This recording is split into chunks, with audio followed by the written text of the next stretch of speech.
Hi, I'm Randy Wooden, and welcome to another in our Edge Library series. This time we're dealing with the question of strengths, and there's a lot that you can talk about here. You want to keep your answer relatively concise. You might want to list 2 or perhaps even 3 of them, but here's what you really need to focus on.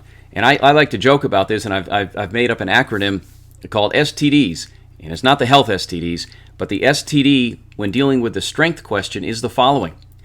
Be sure to name the skill or the strength. In some cases, they've already told you. They may say, well, give me an example of teamwork, or give me an example of problem solving, or whatever. And so they've already provided it. But if they haven't, and they just open it up and say, okay, Randy, tell me a little bit about a strength of yours.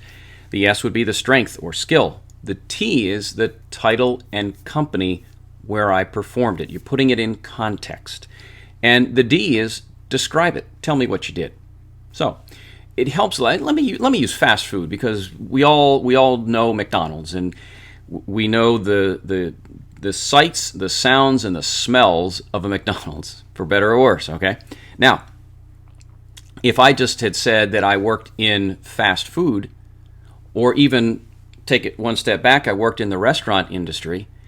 Restaurant is very vague. Fast food's a little better. But if I mention to you what I did by title, and at McDonald's, you can probably picture me in a little hat and in a uniform, see?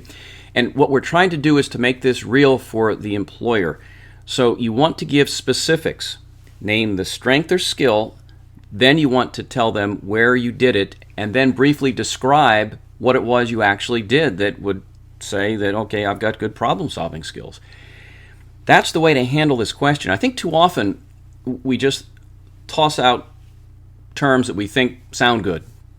And if we don't back that up with something, it goes in one ear and out the other. I'll give you an example. Everybody says they're a good driver.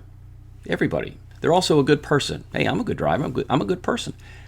But then if I can talk about facts that, for instance, I've never had a traffic ticket, or never had a moving violation, or never been in an accident, or won an award for safe driving if I was, let's say, a driver for an organization, that sort of thing. So it really behooves you to pin it down, S, T, and D, and give those examples. I think that'll help separate you from the rest of the pack. Something to keep in mind, too, is if, and it's an if, but if you can learn from the employer what they're looking for from a candidate in terms of their character traits, their characteristics, their personal qualities.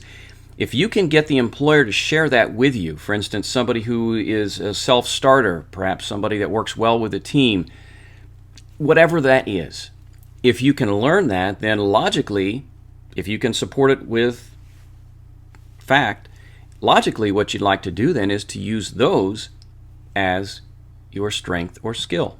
Just makes sense. You're selling to the employer's needs. So hopefully that helps you out a little bit on this strength question. And that's going to wrap it up for this in our Edge Library series. Again, dealing with the strength question. I'm Randy Wooden. Thanks for watching.